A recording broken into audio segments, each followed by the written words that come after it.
I was going through some of my settings or analytics or something, or messages, my dashboard. I went to my dashboard, that's what it was, on YouTube, and there was a notice there. And fortunately, it was not one for violations or anything like that. It just said, congratulations, today it's been 17 years since you started your channel on YouTube. So, you know, and I kind of clicked on it, it opened up, then it disappeared, you couldn't find it again. So they did send me a notice that on the anniversary, and I don't know when it was sometimes last week, I think, that I've had the channel for 17 years. And in that time, I've accumulated 24,184 subscribers. So as we're going on, and after 17 years of work, I never really got into it like with social media and that by trying to accumulate subscribers and or like friends or whatever, you know. Just started this all them years ago, somewhat as a, you know, hobby, something to do. I like photography and cameras, and I like guns. So when I found this as a venue all those years ago, I figured, oh, what, you know, something to do for fun. And it kind of developed into that more as the years went on. But one thing, from now on, I'm going to put in the front of the video, not in the back, to hit the like button and subscribe if you can, at least that'd help boost the channel. I'd like to get one of them little silver plaques, but I think you need 100,000 subscribers. I'm only not even a quarter of the way there, you know, but that's not here nor there. It's just, this is kind of like a channel update and what's going on. I was putting out something every day for the past 3 months, but it kind of come to a head here. Just it is unsustainable. A lot of other people who I befriended years ago that are have their own channels and are content creators, as you call them, you know, they kind of, you know, you run out of things to put up there, you know, eventually.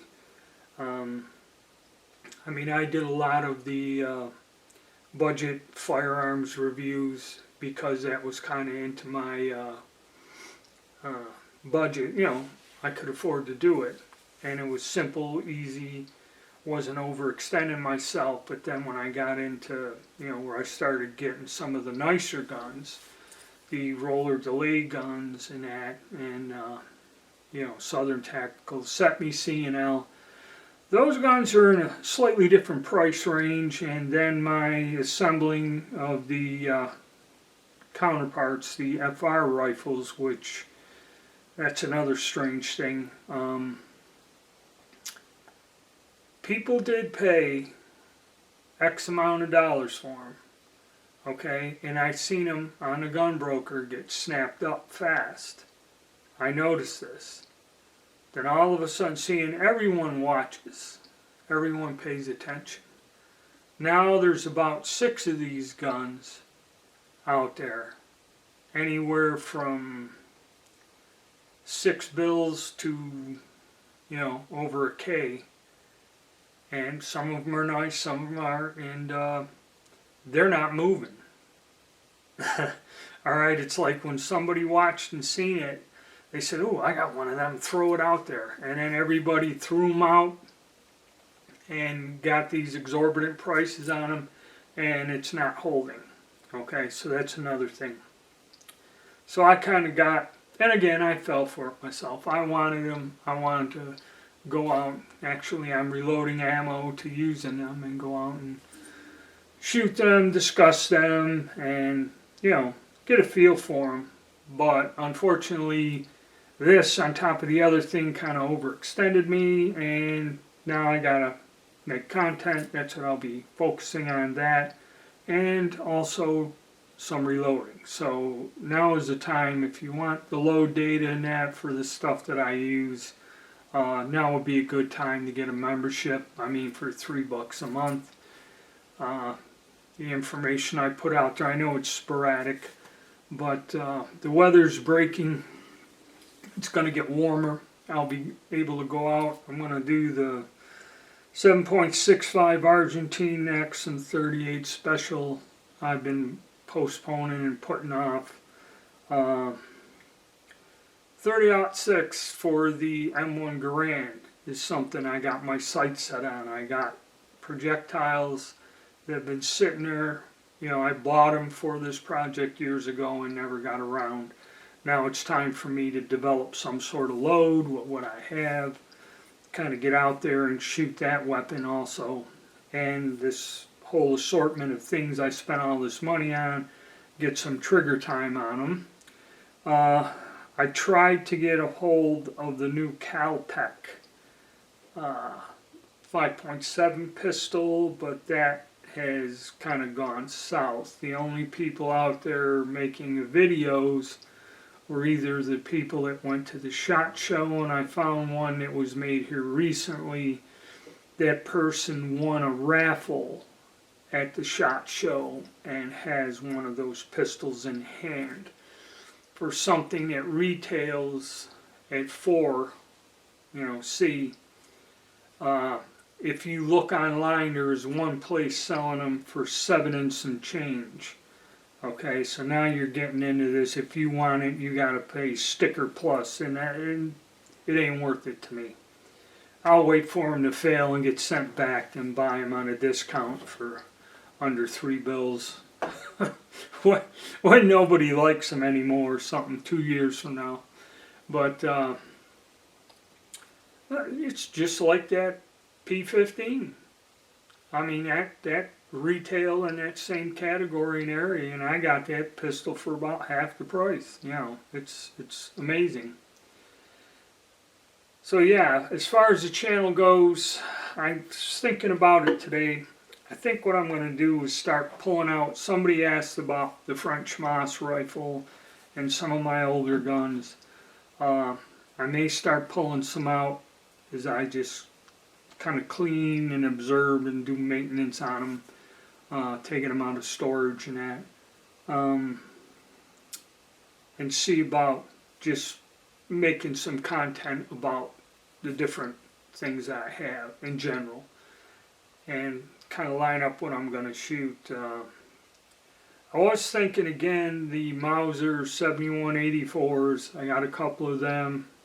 That Canadian SAS out of Quebec, one I have, has to have a little bit of work done to it.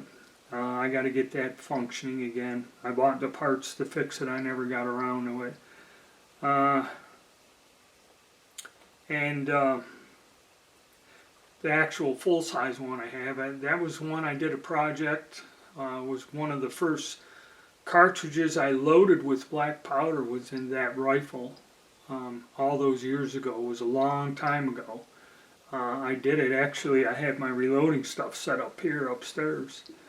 But get back to that. And you know, I've also found that I use smokeless powder in all the older guns now, other than black powder, or which most people do. See, the thing is, people say black powder, but they use that Pyrex or some of them substitutes. And I just went through some more. My friends, he has a whole pile of these muzzle loaders he bought, and just about every single one of them, even if somebody tried cleaning them, that black powder substitutes just eventually tear the barrels out. Where if you use black powder and just flush it out with hot water, okay, and hit it with WD-40 or something and oil it, it's a pain to do, but the guns will be fine. Okay, this stuff was nasty. and people have shot the rifles and never cleaned them. That's what destroyed them, and it's a shame because they're like $300 guns, and they're all junk. You know, I may go out and I got the one that I have. I think it's a Thompson Center. And then I have another Connecticut Valley that I think is salvageable. He's got two. One's on the border, and one I think's good in the 54 caliber. And I'm hoping to get out here in a while and shoot those. And then there was another one. There's a little long rifle that is in 45 caliber. And I also, you know, I got to make another video. I'll do that, and then have to put it on whatchamacallit, Rumble, and I'll show you some of the stuff there. There's an actual kit that he's got. It's an older one. It was made by Makoyu or something in Japan, so it must have been from the 70s. It seems to have all the parts there. It's not assembled. It's got a 45 caliber Kentucky style rifle, much like the ones made in Spain. It's got a little metal thing to connect the two pieces of the stock. But that and some BP revolvers that, you know, they're brass frames, which I don't prefer, but he's got a bunch of them, and look into that. See what's there, but it's fooling around with stuff like that, and I'm going to kind of back off from that.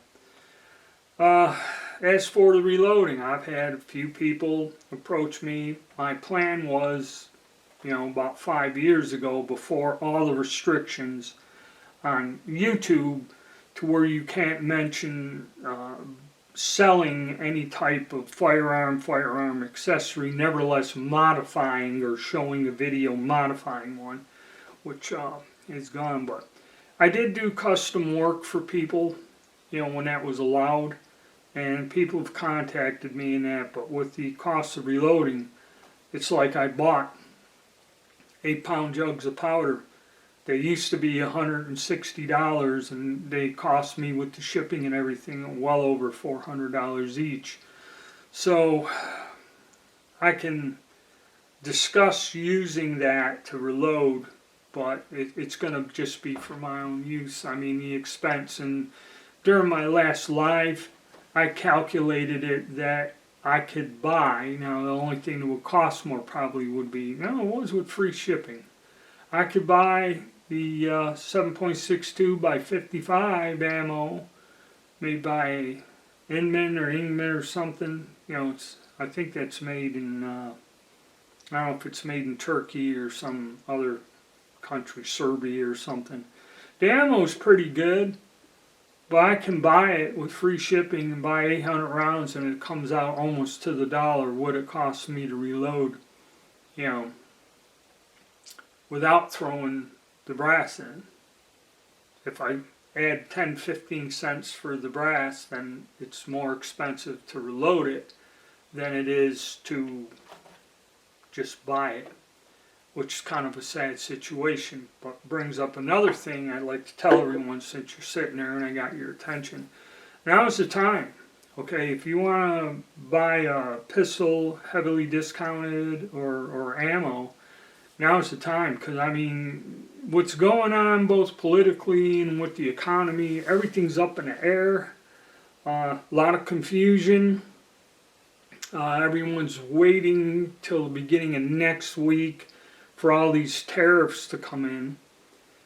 And I believe the crux of the problem with the gunpowder is 75% of the nitrocellulose which is used to make smokeless powder comes out of China, and we have sanctions against them, and they're no longer importing anything.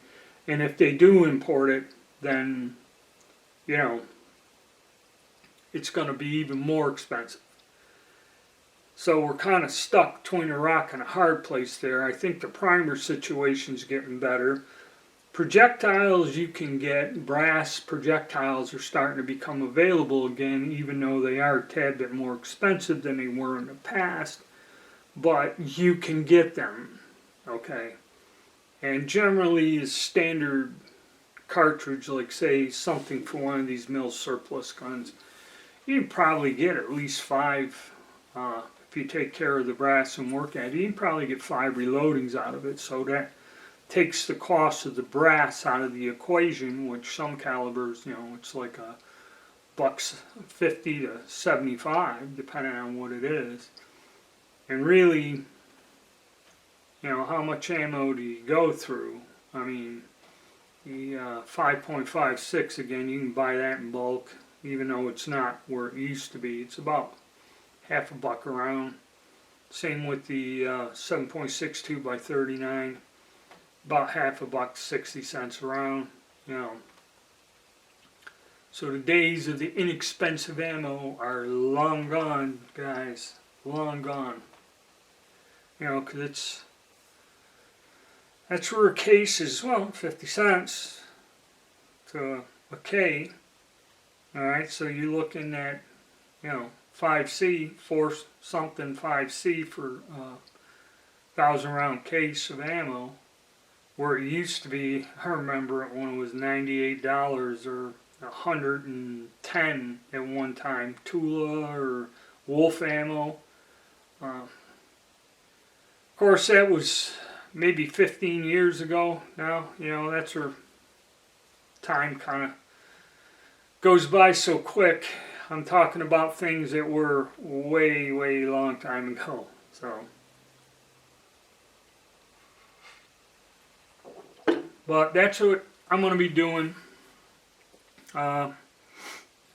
Probably reviewing stuff in the collection, dig out some guns I haven't fooled with in years, and maybe we'll take them out, get a reloading video for them, and then maybe go out and shoot them. The intent is to shoot them, and then that's probably the path we'll be going.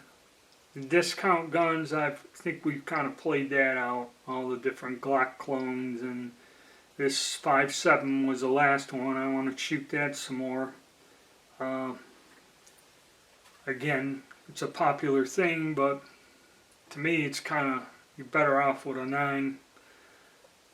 So that's an update of what's going to happen here, just to get in touch with everybody. And I will keep going with the lives at 10 as long as I can. Now that the weather's getting better, I may have things scheduled where we break it off. I mean, I usually do it during the winter, then maybe stop it in the summertime. Well, it gives me a chance to get together with all the different people that usually show up, a lot of the regulars. And actually, they helped me out this time by suggesting a chronograph, because my other one broke down. They suggested a chronograph, and using one of the newer radar ones, not the little light sensitive ones you put out and shoot at. You know, they're usually under $2. But now I got like a collection of 2 of them that are broken and do weird stuff and don't give correct readings.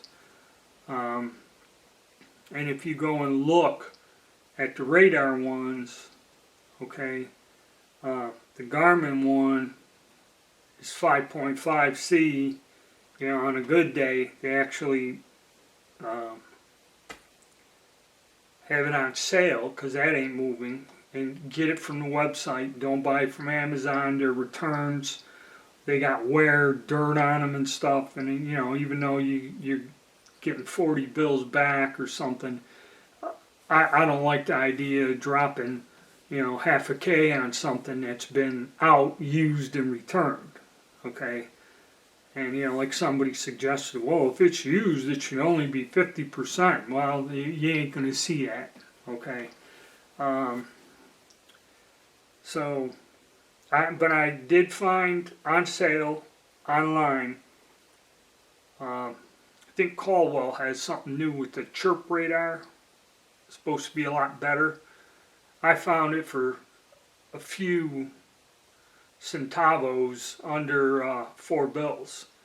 So I snatched it up, and that should be here Friday. So there's going to be a video on that, and I got to get out and use that, because I had a thing where, looking at this powder, I had some powder.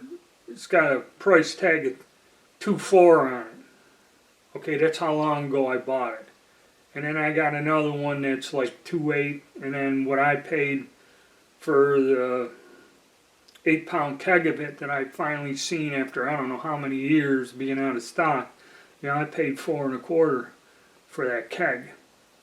Okay, so